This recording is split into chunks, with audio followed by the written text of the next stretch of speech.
The cold metal of the police cruiser seared into Jordan's cheek as the officer's hand pressed his head down. His arms were wrenched behind his back, the stiff plastic of a zip-tie cuff biting into his wrists. This was his reward for calling for help, for reporting a crime, being treated like the criminal himself, just for being a black teen in the wrong neighborhood. Just 15 minutes earlier, he had been breathing normally, feeling the crisp autumn air fill his lungs as he walked. His mom, Cynthia, had asked him to run an errand, a simple test of responsibility she trusted him with. "Take this bag of my famous sweet potato pies over to Mrs. Gable on Ridgeview Drive," she'd said, smoothing down his collar with a proud smile. "She's hosting her book club tonight and wants to impress them. Don't dawdle now." Jordan had taken the shortcut through the manicured lawns of the Ridgeview Estates, a neighborhood of quiet streets and large homes that felt a world away from his own bustling, vibrant block. He wasn't nervous. He was a good kid, an honor student with a college plan. He minded his business. He followed the path until he saw it.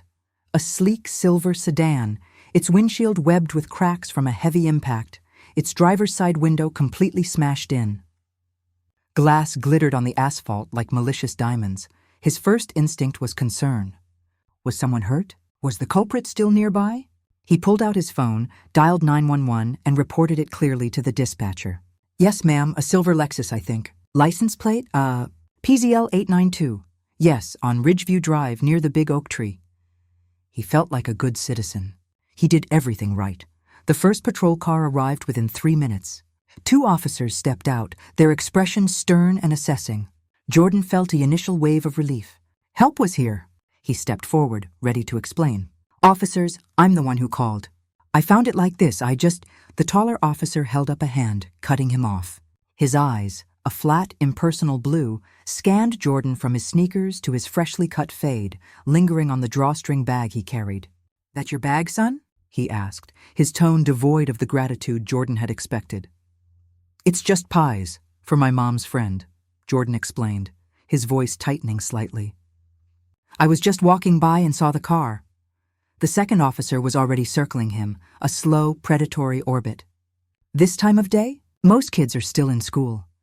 The implication hung in the air, heavy and familiar. They weren't seeing a helpful teenager. They were seeing a potential threat, a stereotype walking through a privileged zip code. "I have a free period," Jordan insisted, the pitch of his voice rising with a mix of fear and frustration. "I was doing an errand. I called you." The taller officer's face remained a stony mask. "We'll see about that. Turn around. Put your hands behind your back." "What?" "Why? I didn't do anything." "I called you." The protest was desperate, but it was already too late. His world narrowed to the grind of the cruiser's paint against his skin, the oppressive weight of the officer's hand, and the crushing humiliation of being accused of the very crime he tried to report. He was just a kid who brought pies to a book club. And now he was in cuffs. Stick around if you want to see how a simple act of kindness can change everything. The zip tie was a constant, painful reminder. It dug into the thin skin of his wrists with every small movement, a cruel parody of the watch his mother had given him for his last birthday. He was now seated on the cold curb, the 2 officers looming over him like monoliths. The taller one, whose nameplate read Officer Brenner, had his arms crossed. The other, Officer Davis, paced slowly in front of him. "Let's go through it again," Brenner said, his voice a low, bored drone that didn't match the intensity in his eyes. "You found the car?" "Yes," Jordan said, his voice weaker than he wanted it to be. He cleared his throat. "I was walking to 1842 Ridgeview Drive to drop this off." He nodded toward the bag at his feet, the thermal lining now seeming to mock him. "To drop off a bag," Davis repeated, stopping his pace. "A bag you won't let us look inside. I told you, they're pies. For Mrs. Gable, you can call her. The number's in my phone."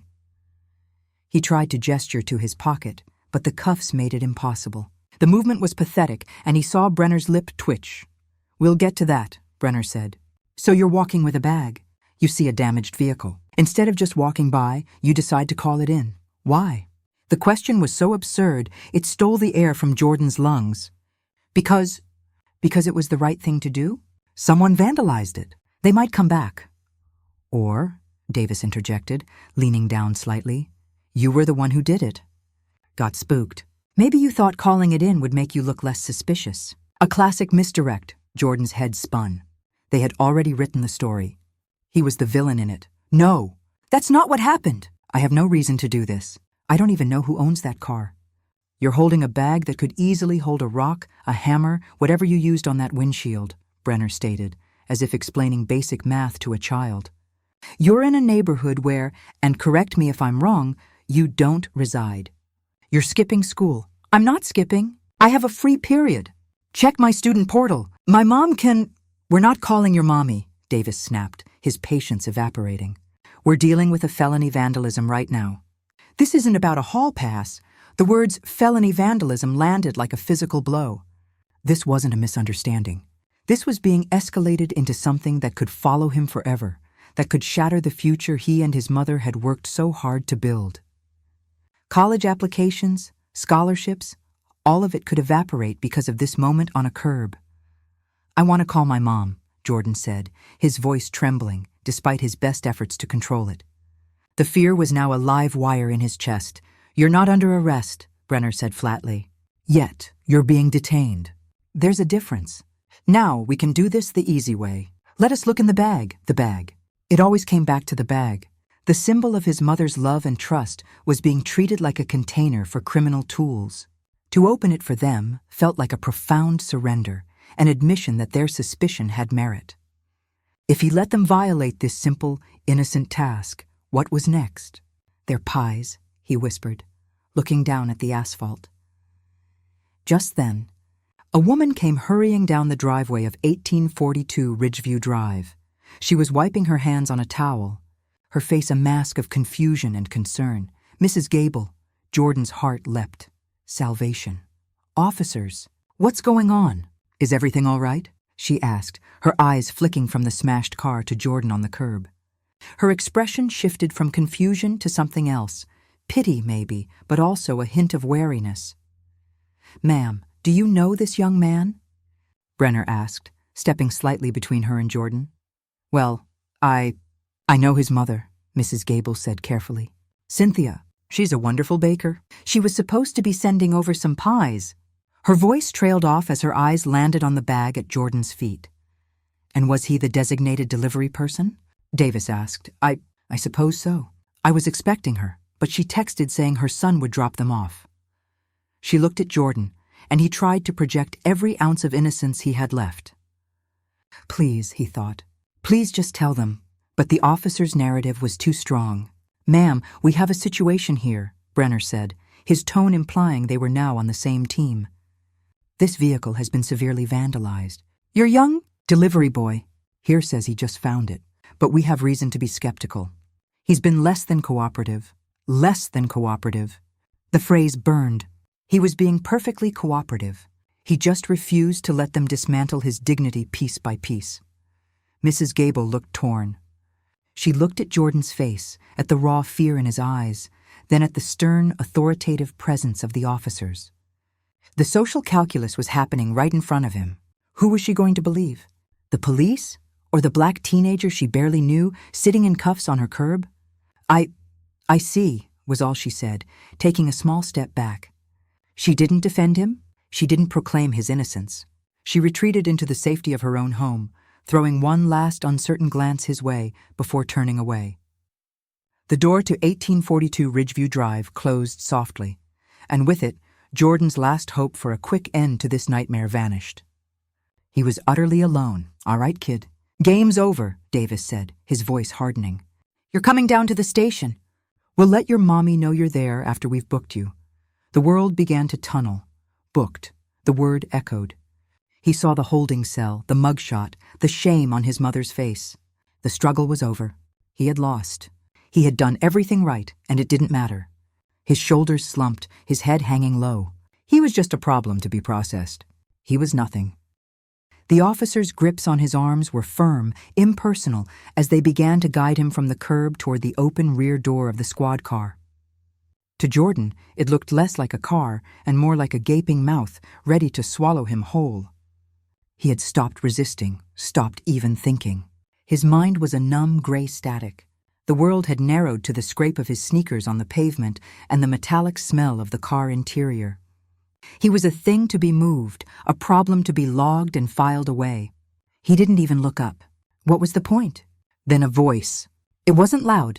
It wasn't shouted, but it was clear, cutting through the humid afternoon air and the fog of his despair like a shard of ice. Officers. Unhand that boy. Now. The command was so absolute, so devoid of hysterics, that it made all three of them freeze. Brenner and Davis turned, their bodies shifting into a defensive posture, searching for the source of the challenge. Jordan's head lifted, a tiny, involuntary spark of hope igniting in his chest so painfully it was almost worse than the despair. She was standing on the opposite sidewalk, one house down, partially shaded by a large magnolia tree.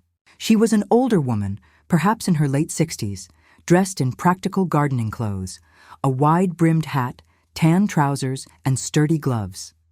She held a pair of pruning shears loosely in one hand. She had been there, Jordan realized.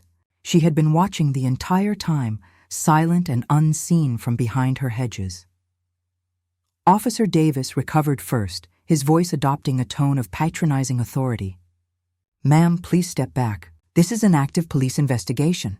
Return to your property." The woman didn't flinch. She didn't move an inch. She simply tilted her head, and even from a distance, Jordan could see the sharp, intelligent glint in her eyes.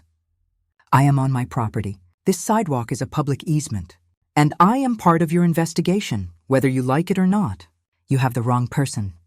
Brenner stepped forward, his patience visibly frayed. "With all due respect, ma'am, we're handling this. We have reason to believe this individual was involved in the vandalism of that vehicle." "What reason?" she asked, her voice still calm, almost conversational. "Because he is young? Because he is black? Or because you arrived and saw what you expected to see?"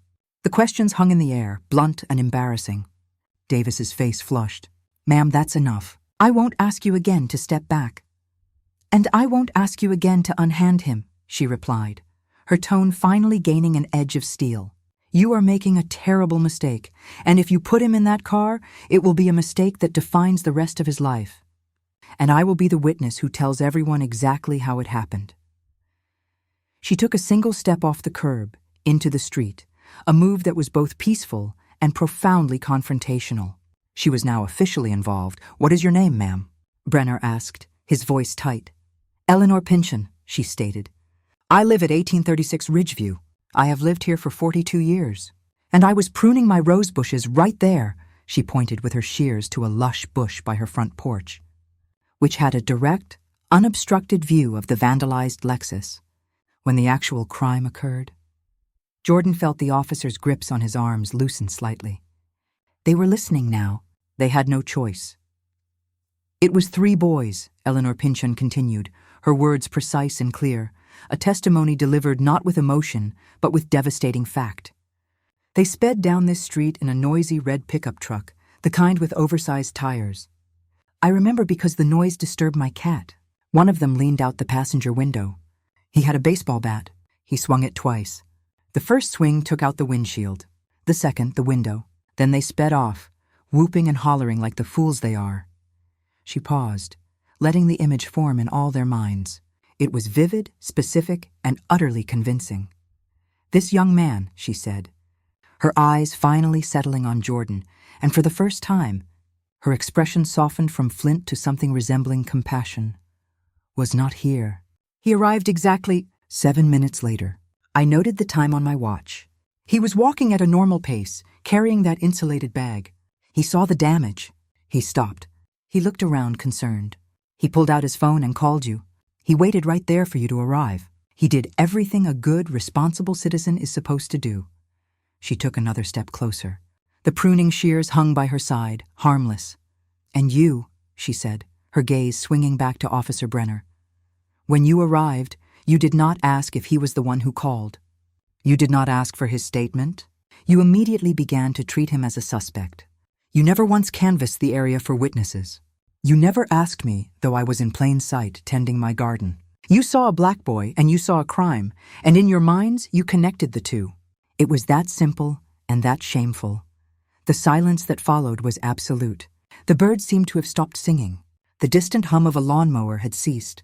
The only sound was the ragged intake of Jordan's breath as the weight on his chest began to miraculously, impossibly, lift. Officer Davis was the first to break. His hands fell away from Jordan's arm completely. "Ma'am, we were just following procedure." "No," Eleanor Pynchon interrupted, her voice quiet but absolute. "You were following prejudice. Procedure would have been to secure the scene and interview the sole complainant. You skipped directly to handcuffs. Now, are you going to uncuff him, or do I need to call my friend Chief Edwards and have him explain it to you? We play bridge together on Tuesdays." It was the final, masterful stroke. It wasn't a threat yelled by a hysterical woman. It was a quiet statement of fact from a woman who clearly knew how the levers of power worked in their town. Brenner's shoulders slumped almost imperceptibly. The rigid, authoritative posture deflated. He exchanged a long, silent look with his partner. Then, with a sigh that seemed to come from the very depths of his being, he reached for his belt. Jordan flinched, expecting another tool, another weapon, but it was a small, black multi-tool. Brenner flicked out a blade. "Turn around, son," he said, and his voice was different. The flat, impersonal tone was gone, replaced by something weary and deeply uncomfortable. Jordan turned, his heart hammering against his ribs. He felt the pressure on the zip tie increase for a second, then a sharp snick. The plastic band fell away, landing on the pavement with a sound no louder than a leaf falling. The blood rushed back into his hands, a painful, tingling flood of sensation. He brought his arms around to his front, rubbing the raw, red welts that circled his wrists. He looked at them, then at the woman, Eleanor Pynchon. She gave him a small, firm nod. It wasn't a smile. It was an acknowledgement, a recognition that what had happened was wrong, and that she had seen it. He was free. But the ordeal wasn't over. The lesson was just beginning. The absence of the zip tie was its own presence. Jordan flexed his hands, the feeling of blood and freedom returning in a painful, prickling wave. The raw, red bracelets around his wrists were a tangible testament to the last 20 minutes, a receipt for pain and humiliation he never asked for. The two officers stood there, adrift in a sea of their own making. The authority that had cloaked them moments before had evaporated, leaving behind two uncomfortable men in uniforms that suddenly seemed too big for them. Officer Brenner cleared his throat, the sound awkward and loud in the quiet street. We'll need to get a statement from you, ma'am," he said to Eleanor Pynchon, avoiding looking at Jordan directly. "About the red truck." "Of course," Eleanor said, her voice neutral, offering no forgiveness, only the bare minimum of cooperation. "You have my address." Officer Davis shuffled his feet. "And son, he struggled to find the words. An apology was lodged in his throat, but it couldn't get out. It wasn't in his training manual. The situation was developing. We have to assess based on... He trailed off, defeated by the sheer inadequacy of any possible excuse. Eleanor Pynchon simply watched him, her silence more powerful than any rebuttal. There was nothing more to say. With a stiff nod, the two officers retreated to their cruiser, the engine starting with a subdued rumble. They didn't use the siren as they pulled away. The spectacle was over, and then it was just the two of them. A black teenager from the other side of the tracks, and a white woman in her gardening hat, standing in the hushed, wealthy stillness of Ridgeview Drive. The sun dappled through the magnolia leaves. A bird started singing again. The world had moved on, but Jordan felt permanently stuck in the moment the zip tie had clicked shut. He didn't know what to do.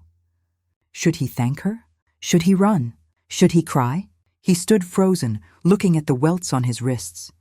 It was Eleanor who moved first. She walked toward him, her steps slow and deliberate, giving him every opportunity to back away. She stopped a few feet from him, her eyes not on his face, but on his injured wrists. "Those look painful," she said, her voice softer now, the courtroom tone gone. It was just a human being speaking to another. Jordan could only nod, his throat too tight for words. "I am so sorry," she continued. And the words were so direct, so heartfelt, that they finally broke through his shock. She wasn't apologizing for herself. She was apologizing for the world. "I am sorry that happened to you. It was wrong. You did nothing wrong. You were brave to call them. Hearing it stated so plainly, so unequivocally, was like a balm. It wasn't the physical pain it soothed. It was the deep psychic wound of having his reality denied, his character assassinated. She had seen the same event he had, and she corroborated his truth. In that moment, she gave him back his sanity. "Thank you," he whispered, the words scraping out. I don't know what would have happened if you—" He couldn't finish the sentence. The image of the squad car's back seat flashed in his mind. "You don't have to thank me," she said. "Looking out for our neighbors is the bare minimum of what we should do." She gestured to the insulated bag, still sitting forlornly on the curb. "Now I believe you have a delivery to make. And I believe Marjorie Gable owes you a very large glass of lemonade and an even larger apology for her silence." She gave him one more firm, kind nod, then turned and walked back toward her roses, as if she hadn't just single-handedly dismantled an injustice and altered the course of a young man's life. She was just a gardener returning to her work. The walk to Mrs. Gable's door was the longest of Jordan's life. When she opened it, her face was pale and etched with guilt. She took the bag with trembling hands. "Jordan, I didn't know what to say. I was just so shocked." "It's okay," he said, though it wasn't, not really. He just wanted to go home. He walked back the way he came, but nothing looked the same. The manicured lawns felt like a stage set for a play he never wanted to be in again. The quiet was no longer peaceful but ominous. He kept rubbing his wrists. When he finally pushed open the door to his own home, the smell of cinnamon and nutmeg from his mother's baking still hung in the air. It was the smell of safety, of before. Cynthia was at the sink, but she turned as he entered, her cheerful, "How did it go, baby?" dying on her lips the second she saw his face. Mothers have a radar for their children's pain. She saw the hollow look in his eyes, the way he held his body stiffly, and her own face crumpled. "Jordan? Baby, what happened?" He didn't have to explain. He just held up his wrists. The angry red marks told the story she knew all too well, a story she had spent his entire life trying to shield him from. She crossed the kitchen in 2 strides and pulled him into her arms. He was taller than her now, but in that moment he felt small.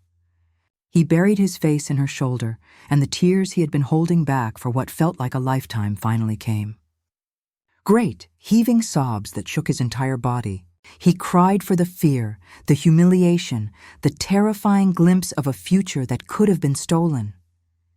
His mother held him tight, her own tears falling into his hair. She didn't say, "I told you so." She didn't offer empty platitudes. She just rocked him gently and let him fall apart, because her arms were the one place where he safely could. When the storm had passed, he told her everything. The walk, the smashed car, the 911 call, the immediate suspicion, the cuffs, the curb, the awful sinking feeling when Mrs. Gable closed her door. And then he told her about the woman, the gardener, Eleanor Pynchon. He told her about the sound of her voice, the specific details of her story, the way she stood her ground not with anger, but with unshakable fact. He told her about the snick of the cutting tool and the feeling of the plastic falling away. His mother listened to every word, her hand never leaving his. When he finished, she was silent for a long time, looking at the wounds on his wrists. "This world will try to tell you who you are, Jordan," she said, her voice thick with emotion. "It will try to put you in a box, put cuffs on you, and define you by its own fear and ignorance. But then God sends a reminder." She looked up at him, her eyes shining with tears and a fierce, unwavering love. He sends a woman with pruning shears and a backbone of steel to stand up and say, "No, that is not who he is. I see him. Remember that, baby. Remember her. And one day," she said, squeezing his hand, "you find your own shears, you find your own voice, and you be that reminder for someone else." Jordan looked at his mother, then down at his wrists. The marks would fade, the memory would not, but it was no longer just a memory of fear. Woven into it now was another memory, one of profound courage and basic human decency. It was a story that ended not with a cell door clanging shut, but with a mother's embrace and the powerful, enduring lesson that in a world often shaded with prejudice, A single act of seeing someone, truly seeing them, can be the brightest light of all.